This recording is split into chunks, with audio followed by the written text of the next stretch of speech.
राजस्थान के चुनावी गलियारों में अब चुनावी रणभेरी बच चुकी है और अब सियासी गलियारे नित नई चर्चाओं से गर्म रहते हैं। और अभी हाल ही में जो शिवसेना का गठबंधन बीजेपी से राजस्थान में होने की खबर आई तो एकदम से सियासी गलियारों में ढेर सारी चर्चाओं ने जन्म ले लिया। तो इन सारी चर्चाओं के मुद्दे पर हम करेंगे बात। हमारे साथ मौजूद हैं राजस्थान की राजनीति के चाणक्य कहे जाने वाले पूर्व कैबिनेट मंत्री और शिवसेना शिंदे के राजस्थान प्रभारी चंद्रराज सिंह विजय सर आपका बहुत बहुत स्वागत है। धन्यवाद। सर, मैं आपसे जानना चाहूंगी कि जो बीजेपी का और शिवसेना का राजस्थान में गठबंधन होने जा रहा है तो इससे चुनावी बिसात में किस तरह से क्या रणनीति लेकर आएंगे आप लोग? नंबर 1, हिंदुत्व और राष्ट्रवाद को बढ़ावा मिलेगा। बाला साहब ठाकरे का सपना पूरा होगा। हम लोग किसी भी हालत के अंदर सनातन और देशभक्ति और इन सिद्धांतों पर चूंकि भाजपा से मेल खाते हैं, यही बाला साहब के सिद्धांत थे, उसी का एक हिस्सा भारतीय जनता पार्टी का सिद्धांत है। ये हमारी सिद्धांतिक एकता का प्रमाण है। इधर नरेंद्र मोदी जी ने बार बार कहा है कि एनडीए चुनाव लड़ेगी, एनडीए चुनाव लड़ेगी। नरेंद्र मोदी के लास्ट वक्तव्य में 110 बार एनडीए का नाम लिया गया। उन्होंने एक बार भी नहीं कहा कि भाजपा चुनाव लड़ेगी। ये उनकी महानता थी। और इधर हमारे एकनाथ शिंदे जी का भी एक ही सिद्धांत है कि राष्ट्र का मुखिया तो देश का प्रधानमंत्री नरेंद्र मोदी ही बने।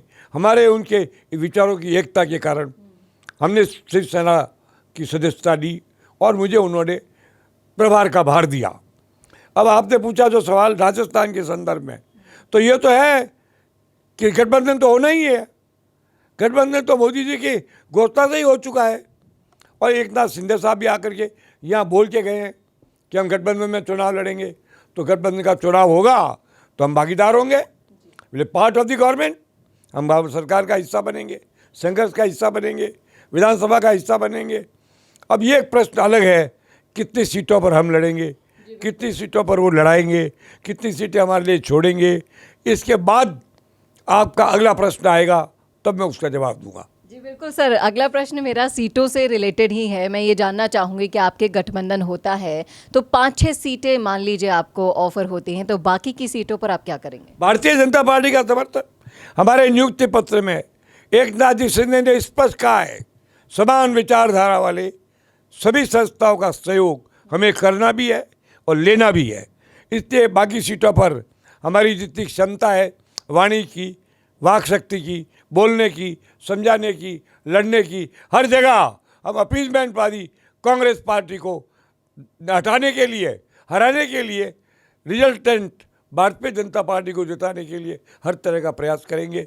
सीटों का नंबर जरूरी नहीं है, सिद्धांत एकता जरूरी है। जी बिल्कुल, ये आपने सही कहा कि एकता होना बहुत ज़रूरी है। और कहीं ना कहीं ये गठबंधन होने की जो खबर है जब सियासी गलियारों में फैली तो आप ये सोच लीजिए कि कांग्रेस से जुड़े हुए लोगों में तो खलबली सी मच गई है। क्या कांग्रेस का सुपड़ा साफ होने वाला है? हो गया, होने वाला तो बहुत पुरानी बात है। कांग्रेस का सुपड़ा उसी दिन हो गया था साफ जिस दिन अशोक गहलोत ने सचिन पायलट को निकम्मा और नकारा कहा था। ये उसकी शराबत थी कि वो बर्दाश्त कर गया। उसकी सहनशीलता का कारण ये 3 साल सरकार चली गई। सुपड़ा तो साफ हो गया, जनता में जगह नहीं। कल आया था ना राहुल गांधी, देखा नज़ारा आपने, 5000 कुर्सियाँ रह गई एंड में। और आज मोदी जी आ रहे हैं, पूरे शहर में हजूम है। आपको पता लगेगा कितना बड़ा काम हुआ है। कहा तो अब असल में क्या है मैं आपसे बता दूं। सबसे इम्पोर्टेंट ये है कि कांग्रेस के पास राष्ट्रीय स्तर पर नेता ही नहीं है। यहाँ पर अशोक गहलोत नेता नहीं है, जोड़ू तोड़ू जरूर है, धन पार्जन करके और धन की ताकत का सहारा लेकर के सरकार बचाने में सक्षम है। इसके अलावा कोई पॉजिटिव पॉइंट मुझे दिखता नहीं है। अगर है तो आप मुझे बताना। तो ऐसी स्थिति के अंदर हमारा गठबंधन 120 से ज़्यादा सीटें लाएगा। कांग्रेस की सीटों की बात करूं तो मैं आप क्या मान के चलते हैं कि कांग्रेस को कितनी सीटें मिलेंगी? 40 के नीचे और 25 के ऊपर। 40 से ज़्यादा प्रश्न ही नहीं है। मारवाड़ में 40 में से आज उन्हीं के पार्टी के एक मंत्री मेरे पास आए थे, मैं नाम नहीं बताना चाहूँगा। उससे मैंने पूछा मारवाड़ में 40 में से कितनी आएगी? उन्होंने बोला 4। मैंने कहा नहीं 7। यही हाल उदयपुर संभाग का है। अगर थोड़ी बहुत प्रॉब्लम है तो भरतपुर, सवाई माधोपुर, सीकर, झुंझुनू इस इलाके में जाट गुजर बेल्ट में है। उसका इलाज है हमारे पास। किरोड़ी लाल मीणा जैसा दबंग नेता है, इस एरिया को बैलेंस कर देंगे। अकेले किरोड़ी लाल जी सक्षम है 15 सीटों का बैलेंस बनाने के लिए। टोटल सीटें इतनी है इस एरिया की, तो उदयपुर संभाग में इनका कोई नाम ज़्यादा नहीं है। अजमेर में तो एक आध सीट भी आए तो बड़ी बात है। मरते गुड़ते, जोर लगाते, गुलाचियाँ खाते, जोड़ तोड़ करते, पैसा खर्चते, मुल्क बनाते, झांसा देते, रेवड़ियाँ बांटते, अलग अलग तरह की घोषणाएं करके प्रचार करते और प्रचार प्रसार में नंबर 1 होते, सरकारी धन का दुरुपयोग करते। इसके बावजूद भी कांग्रेस 40 सीट का आंकड़ा पार नहीं करेगी।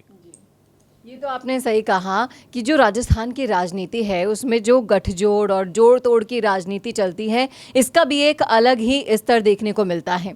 अब देखना ये दिलचस्प होगा कि किसका गठबंधन बाजी मार जाएगा और किसका रह जाएगा टूटा हुआ, ये तो आने वाला वक्त ही बताएगा। लेकिन आप ज़रूर बता सकते हैं कि आपकी क्या राय है इस विश्लेषण पर। कमेंट बॉक्स में ज़रूर लिखिएगा अपनी राय। कैसी लगी आपको हमारे चाणक्य जी की भविष्यवाणी, ये भी ज़रूर बताइएगा। और इसी तरह के और वीडियोस के लिए देखना ना भूलें राजस्थान संवाद। नमस्कार। कौन देखता है अब टीवी पर आपको कितनों ने देखा, ये कैसे पता चलेगा? घर घर इंटरनेट पहुंचने के बाद अब सब कुछ है डिजिटल। आपका वीडियो कितनों ने देखा, ये हर पल आपको पता चलेगा। इसलिए डिजिटल मीडिया में बनाइए अपनी पहचान। 4.5 करोड़ से ज्यादा व्यूज और 3,27,000 से ज्यादा सब्सक्राइबर वाले राजस्थान के चैनल राजस्थान संवाद पर करवाइए कवरेज। ज्यादा जानकारी के लिए व्हाट्सएप करें 7339900549 पर।